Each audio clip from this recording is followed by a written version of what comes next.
বিহার জয়ের পর, বিহার দখলের পর এবার টার্গেট বাংলা। আগেই ঘোষণা করে দিয়েছিলেন প্রধানমন্ত্রী নরেন্দ্র মোদী, অপারেশন বাংলা। আর এই অপারেশন বাংলা অর্থাৎ বাংলা জয়, 26-এর বিধানসভা নির্বাচনে জিততে এবার কিন্তু মাস্টারস্ট্রোক মোদী শাহের।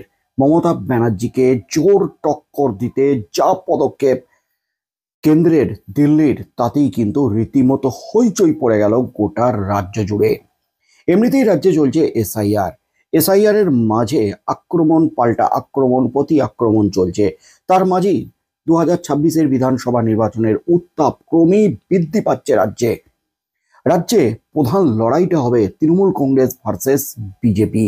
যে লড়াই 2021 সালে কার্যত বিজেপি ভেঙে চুরমার হয়ে গিয়েছিল মমতা ব্যানার্জির কাছে, সেই মমতা ব্যানার্জিকে এবার 26-এর বিধানসভা নির্বাচনে টক্কর দিতে, চোখে চোখ রেখে লড়াই করতে রীতিমতো মাস্টার স্ট্রোক দিল্লির। দিল্লি যা পদক্ষেপ নিল, দিল্লির যা কৌশল মমতা ব্যানার্জিকে ক্ষমতাচ্যুত করতে, তাতেই কিন্তু রীতিমতো হইচই। প্রাক্তন বিচারপতি অভিজিৎ গঙ্গোপাধ্যায় তথা বিজেপি সাংসদ অভিজিৎ গঙ্গোপাধ্যায় বিজেপির কেন্দ্রীয় নেতৃত্বকে ঝেঁপে অ্যাটাক করে গেছেন কদিন ধরে। একের পর এক বিস্ফোরক মন্তব্যে রীতিমতো হইচই পড়ে গেছে গোটা দেশ জুড়ে। চরম অস্বস্তিতে বিজেপি।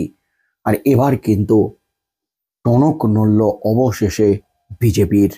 এবার একেবারে রণকৌশল ঠিক করে ফেলল বাংলার জন্য, বাংলার বিধানসভা নির্বাচন 2026-এর জন্য। 26-এর নির্বাচনে বাংলা দখল করতে, বাংলা জিততে একেবারে চরম সিদ্ধান্ত বিজেপির। 2026 সালের বিধানসভা নির্বাচনকে সামনে রেখে বাংলায় বিজেপির 500 কোটি টাকার বিশাল নির্বাচনী বাজেট নিয়ে দলের অন্দরে শুরু হয়েছে তীব্র আলোচনা। পদ্ম শিবিরের একাধিক সূত্র জানাচ্ছে, সংগঠন, প্রচার সফর, ডিজিটাল ক্যাম্পেইন এবং লক্ষ্যভিত্তিক আসনগুলিতে বিশেষ ব্যয়ের জন্য এই বাজেট আরো বৃদ্ধি পেয়ে 1000 কোটি টাকাও ছুঁয়ে যেতে পারে।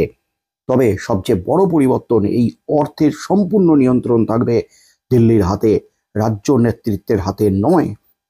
2016 এবং 2021 সালের তুলনায় এই ব্যয় কয়েক গুণ বেশি। 2021-এর বিধানসভা নির্বাচনে বাংলায় বিজেপির খরচ ছিল মাত্র 100 থেকে 110 কোটি টাকার মধ্যে। তুলনায় 2026-এর নির্বাচনে বিজেপির 500 কোটি টাকার বাজেট একটি নজিরবিহীন সিদ্ধান্ত। এই বাজেট আসছে পুরোপুরি কেন্দ্রীয় তহবিল থেকে, এমনই জানাচ্ছেন বিজেপির একাধিক নির্ভরযোগ্য সূত্র। দলের অন্দরে প্রশ্ন উঠেছে, এত বিপুল অর্থ খরচ করেও কি বাংলায় প্রত্যাশিত সাফল্য মিলবে? কারণ 2021 সালের প্রচারে প্রচুর টাকা খরচ হলেও বিজেপি ক্ষমতা দখল করতে পারেনি। তাই বিজেপির 500 কোটি টাকার বাজেট নিয়েও সংশয় তৈরি হয়েছে অনেকের মনে। 26-এর বিধানসভা নির্বাচনে কি হবে, রণকৌশল একেবারে তৈরি। এই নির্বাচনী প্রস্তুতির মাঝেই রাজনৈতিক মহলে গুরুত্ব পাচ্ছে আরেকটি বিষয়, দিল্লির কঠোর নজরদারি। গেরুয়া শিবির সূত্র বলছে, রাজ্যে কোনো নেতা এবার স্বাধীনভাবে প্রচারের খরচ ঠিক করতে পারবেন না। প্রতিটি ব্যয় হবে কেন্দ্রীয় পর্যবেক্ষকদের অনুমোদন অনুযায়ী এবং সব হিসাব সরকারি সরাসরি রিপোর্ট যাবে দিল্লির হাতে। রাজ্য ইউনিটের নেতারা শুধু মাঠের কাজ দেখবেন, অর্থনৈতিক সিদ্ধান্ত নেবেন না। আগামী 22 নভেম্বরের মধ্যেই বঙ্গ বিজেপির নতুন রাজ্য কমিটি গঠন হতে পারে। শ্রমিক ভট্টাচার্যের নেতৃত্বে এই কমিটিতে জায়গা পাবেন কিছু পুরনো মুখ, সায়ন্তন বসু, রিতেশ তেওয়ারি, রাজকমল পাঠক, রাজু বন্দ্যোপাধ্যায়। আবারও বাদও পড়ছেন কয়েকজন বর্তমান সদস্য। দীর্ঘদিন পর রাজনীতিতে ফিরেছেন প্রাক্তন কমিটি সদস্য সমীরণ সাহা। তাঁর দাবি, অসুস্থতার কারণে রাজনীতি থেকে দূরে ছিলাম, এখন শ্রমিকদের টিমে আবার কাজ করতে চাই। প্রচারের পরিকল্পনা ও ব্যয়ের উপর নজর রাখবেন কেন্দ্রীয় শিক্ষামন্ত্রী ধর্মেন্দ্র প্রধান। তিনি নির্বাচনের সময় বেশ কয়েক সপ্তাহ বাংলায় থাকবেন বলেই দলীয় সূত্রে জানা যাচ্ছে। একই সঙ্গে কেন্দ্রীয় মন্ত্রী ভূপেন্দ্র যাদব নির্বাচনী কমিটির নেতৃত্ব দিচ্ছেন, আর সাংগঠনিক তদারকিতে রয়েছেন সুনীল বানসাল। বিজেপির নির্বাচনী কৌশল অনুযায়ী যেসব আসন লক্ষ্যভিত্তিক বা জয়ের সম্ভাবনাময় হিসাবে চিহ্নিত হয়েছে, সেখানে ব্যয় ধরা হয়েছে প্রায় দ্বিগুণ। অর্থাৎ একটি আসনের প্রচারের ন্যূনতম 1 কোটি টাকা ধরলে লক্ষ্যভিত্তিক আসনগুলিতে খরচ দাঁড়াতে পারে কয়েকশো কোটি। দলীয় সূত্র এও জানাচ্ছে, প্রধানমন্ত্রী নরেন্দ্র মোদীর সভা, তার সফর, নিরাপত্তা, হেলিকপ্টার ব্যবহার এবং 5 তারা হোটেলে শীর্ষ নেতাদের থাকা, এসব খরচ আলাদাভাবে বহন করবে দিল্লি। ফলে রাজ্য বাজেটে এগুলি ধরা হয়নি। তবে এই খরচগুলো যুক্ত করলে মোট ব্যয় 1000 কোটি টাকা ছুঁয়ে যেতে পারে বলে মনে করা হচ্ছে। কিন্তু এখন প্রশ্ন একটাই, বিজেপির 500 কোটি টাকা বাজেট কি সত্যি 2026-এর বাংলার নির্বাচনী সমীকরণ বদলাতে পারবে? দলের ভেতরেই কেউ কেউ মনে করছেন, শুধু অর্থ নয়, সংগঠন, মুখ, জনভিত্তি সবই সমান গুরুত্বপূর্ণ। অন্যদিকে নেতৃত্বের একাংশ বিশ্বাস করেন, কৌশলগত প্রচার, বিশেষ লক্ষ্যভিত্তিক ব্যয় এবং কেন্দ্রীয় তদারকি বিজেপিকে নতুন করে শক্তি দেবে। সব মিলিয়ে পরিষ্কার, 2026-এর ভোটে বাংলাকে লক্ষ্য করে বিজেপি এবার খেলতে নামছে অল আউট আক্রমণ নীতি নিয়ে। আর সেই লড়াইয়ের কেন্দ্রেই রয়েছে 500 কোটি টাকার বিশাল বাজেট, যার সুপরিকল্পিত ব্যবহার নিয়ন্ত্রণ করবে একমাত্র দিল্লি। এই মুহূর্তের সবচেয়ে বড় খবর, এবার কিন্তু একেবারে জোট বাঁধছে দিল্লি।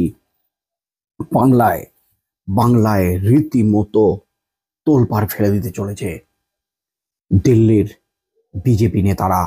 অমিত শাহ থেকে শুরু করে নরেন্দ্র মোদী, তারা কিন্তু বাংলাকে পাখির চোখ করে এগোতে চলেছে।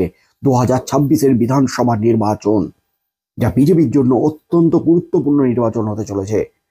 মিঠুন চক্রবর্তী থেকে শুরু করে একাধিক নেতৃত্ব ঘোষণা করে দিয়েছেন, 2026-এর বিধানসভা নির্বাচনে বিজেপি যদি জিততে না পারে, যদি বাংলা দখল করতে না পারে, তাহলে খড়কুটোর মতো বিজেপি ধ্বংস হয়ে যাবে বাংলা থেকে।